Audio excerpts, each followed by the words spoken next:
Hello les amis, j'espère que vous me voyez bien, j'espère que vous m'entendez bien et surtout j'espère que vous allez bien. Oh, c'est trop pour moi, je ne vais pas y arriver, je ne vais jamais y arriver, c'est trop pour moi. Est-ce que tu t'es déjà dit cette phrase? Moi, oui. Encore en ce moment, ça m'arrive. Le découragement, c'est humain. Surtout en cette période, début d'année. Donc aujourd'hui, on est dans le début d'année 2025, ce qui me donne l'occasion de te présenter mes meilleurs vœux pour cette nouvelle année, où on se rend compte que, alors ça c'est plutôt fin janvier, on se rendra compte de ça, que nos fameuses résolutions ne tiennent pas.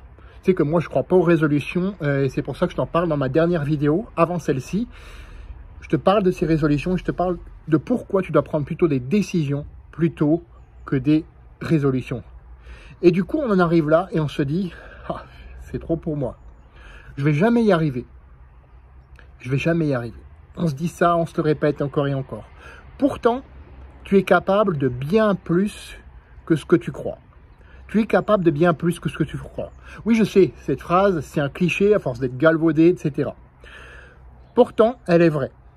Mais pourquoi nous ne la voyons pas comme vraie? Parce que nous ne voyons uniquement qu'une vision parcellaire de cette phrase.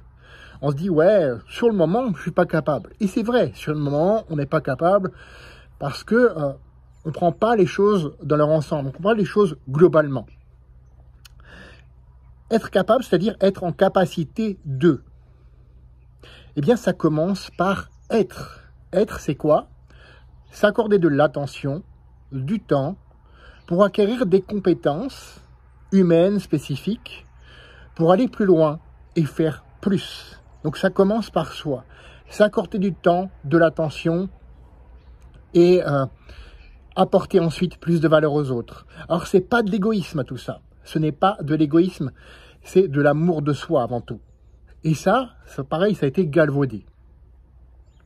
Donc on en arrive à faire plus, apporter plus de valeur aux autres. Il y a une phrase qui résume parfaitement cette chose-là.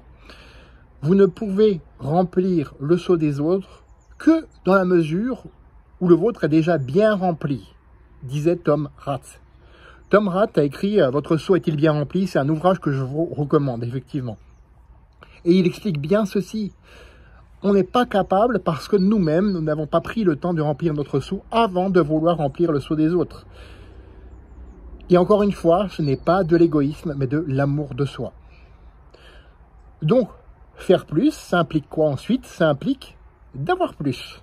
Avoir plus, on va dire, ouais, c'est cool, c'est le côté où on doit accepter de recevoir plus. Et déjà, ça, c'est pas évident pour la plupart des gens. Recevoir plus d'argent, de reconnaissance, d'amour des autres. Oui, ça, c'est le côté cool. Mais aussi d'expérience, bonne comme mauvaise, d'apprentissage, d'échec, ce mot qui fait tant peur, de rejet.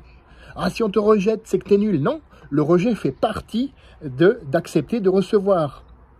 Vous devez recevoir les bonnes choses comme les emmerdes, comme disait Gary Douglas. Les deux sont les deux faces différentes d'une même pièce, tout simplement.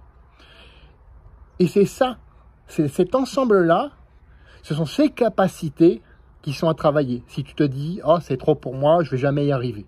Donc je t'invite vraiment à travailler tous ces aspects-là de tes capacités. Et tu vas voir, ta vie va s'améliorer. Pas tout de suite, pas du jour au lendemain. Ça demande du temps, de la persévérance et des efforts. Oui, encore une fois, c'est peut-être pas sexy, c'est pas le bling-bling que tu attends, surtout en ce début d'année, mais c'est nécessaire. Fais de ta vie une aventure mémorable qui te ressemble et à personne d'autre. Et pour ça, il faut travailler chacune de ces capacités. Et on se retrouve la semaine prochaine pour une autre vidéo. À bientôt.